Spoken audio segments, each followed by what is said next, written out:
Alhamdulillahirabbil alamin, arrahmanirrahim, maliki yaumiddin. Asyhadu an la ilaha illallah wa asyhadu anna Muhammadan abduhu wa rasuluh. Amma ba'du. Anak-anakku yang soleh dan soleha, insya Allah pada kesempatan kali ini kita akan belajar akhlak, yaitu pelajaran ketiga tentang adab tidur. Mungkin anak-anakku yang soleh dan soleha hampir setiap hari tidur, karena memang yang namanya tidur adalah kebutuhan kita semua. Apalagi ketika kita sudah seharian melakukan kegiatan, melakukan pekerjaan, melakukan aktivitas seperti sekolah, bermain, mengaji, sudah barang tentu itu semua membuat badan kita lelah. Kalau badan kita sudah lelah, itu tanda kita butuh istirahat. Istirahat yang paling baik yaitu tidur. Sebab tidur bisa membuat badan kita segar kembali, membuat badan kita bertenaga kembali, dan membuat pikiran kita menjadi fresh kembali. Tidur adalah anugerah dari Allah. Tanpa kasih sayang Allah, kita tidak akan bisa tidur. Di dalam sebuah ayat, Allah Subhanahu wa Ta'ala berfirman, A'udzubillahi minasyaitonirrajim, wa min ayatihi manamukum bil-laili. Dan di antara tanda-tandanya tidurmu di waktu malam. Maksudnya di antara tanda-tanda kekuasaan Allah yaitu tidur kita di waktu malam. Nah, agar tidur kita menyehatkan, bernilai ibadah, dan mendapatkan pahala, mari kita ikuti adab tidur yang dicontohkan oleh Rasulullah Shallallahu Alaihi Wasallam. Adab tidur yang pertama yaitu tidur di awal malam setelah melakukan sholat Isya. Jika kita telah melakukan sholat Isya, lebih baik segera tidur. Sebab dengan tidur lebih awal, kita dapat bangun lebih pagi untuk melakukan sholat subuh dalam keadaan segar dan bugar. Tidur di awal malam itu biasanya jam 8. Jika kita kurang tidur karena tidak tidur di awal malam atau tidur terlalu larut malam akan membuat badan kita sakit. Kemudian kurang konsentrasi. Berbincang-bincang setelah sholat Isya itu merupakan perbuatan yang tidak disukai oleh Allah. Di dalam sebuah hadis, Rasul bersabda bahwasannya Rasulullah membenci tidur malam sebelum sholat Isya dan berbincang-bincang yang tidak bermanfaat setelah sholat Isya. Maka dari itu, tidur lebih awal itu lebih utama. Adab tidur yang kedua yaitu berwudu. Di dalam sebuah hadis Rasulullah bersabda, apabila engkau hendak mendatangi pembaringan, maksudnya hendak tidur, maka hendaklah berwudu lebih dahulu sebagaimana wudumu untuk melakukan sholat. Dengan berwudu, tubuh kita menjadi bersih. Dengan berwudu, tubuh kita menjadi suci. Inilah hikmah kita berwudu sebelum tidur.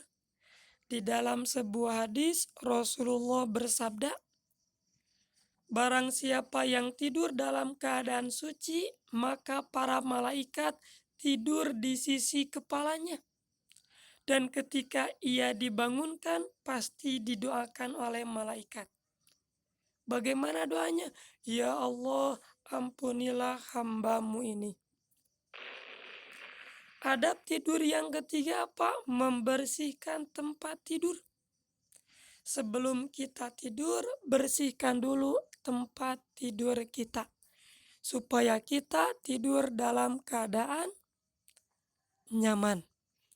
Di dalam sebuah hadis, Rasulullah Shallallahu Alaihi Wasallam bersabda, "Jika salah seorang di antara kalian akan tidur, hendaklah mengambil potongan kain dan mengibaskan tempat tidurnya dengan kain tersebut sambil mengucapkan Bismillah.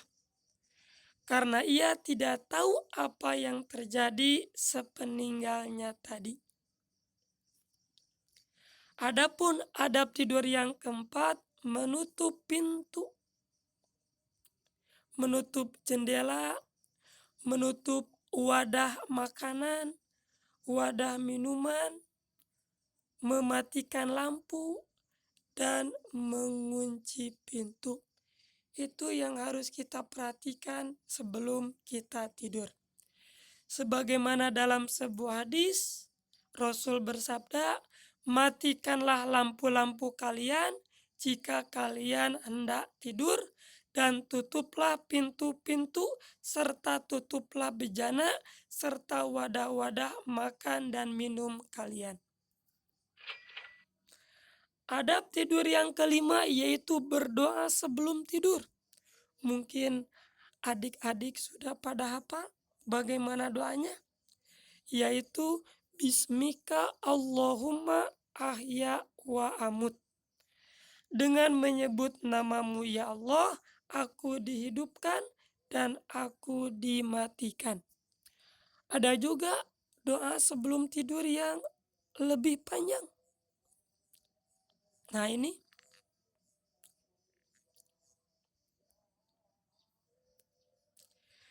dianjurkan juga sebelum tidur kita membaca ayat kursi. Sebab di dalam sebuah hadis Rasul bersabda, "Barang siapa membaca ayat kursi ketika akan tidur, maka Allah senantiasa menjaganya dan dia tidak akan didekati setan sampai subuh." Demikian juga dianjurkan membaca surat-surat pendek seperti Al-Ikhlas, Al-Falaq, An-Nas. Setelah itu kemudian tiup kedua telapak tangan kita dan kita usapkan kepada wajah kita, kemudian kepala kita, dan kepada seluruh anggota tubuh kita. Adab tidur yang keenam yaitu berbaring ke sebelah kanan dan menghadap kiblat. Ternyata berbaring ke sebelah kanan dan menghadap kiblat itu sangat baik untuk kesehatan. Di dalam sebuah hadis, Rasul bersabda, "Berbaringlah di atas rusuk sebelah kananmu." Nah ini perilaku tidur yang tidak disukai oleh Rasulullah, yaitu tidur tengkurap. Rasul pernah bersabda, berbaring seperti ini, yakni tengkurap, adalah cara berbaringnya penghuni neraka.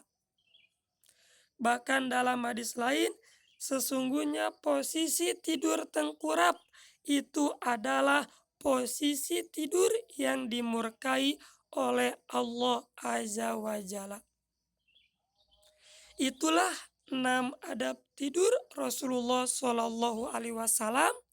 Yang pertama, tidur lebih awal setelah sholat Isya. Yang kedua, berwudu. Yang ketiga, membersihkan dan merapikan tempat tidur. Yang keempat, menutup pintu, jendela, tempat makan, minum, dan mematikan lampu. Yang kelima, berdoa. Dan yang keenam, berbaring ke sebelah kanan dan menghadap kiblat. Mudah-mudahan anak-anakku yang soleh dan soleha bisa melaksanakannya di rumah, sebab jika kita bisa melaksanakannya, selain bernilai ibadah, juga akan mendapatkan pahala, juga menyehatkan tubuh kita. Kenapa bernilai ibadah dan mendapatkan pahala? Karena kita sudah mengikuti sunnah Rasulullah ketika kita mau tidur. Mungkin itu yang dapat saya sampaikan. Mudah-mudahan ada guna dan manfaatnya. Terima kasih karena sudah menyimak adab tidur. Assalamualaikum warahmatullahi wabarakatuh.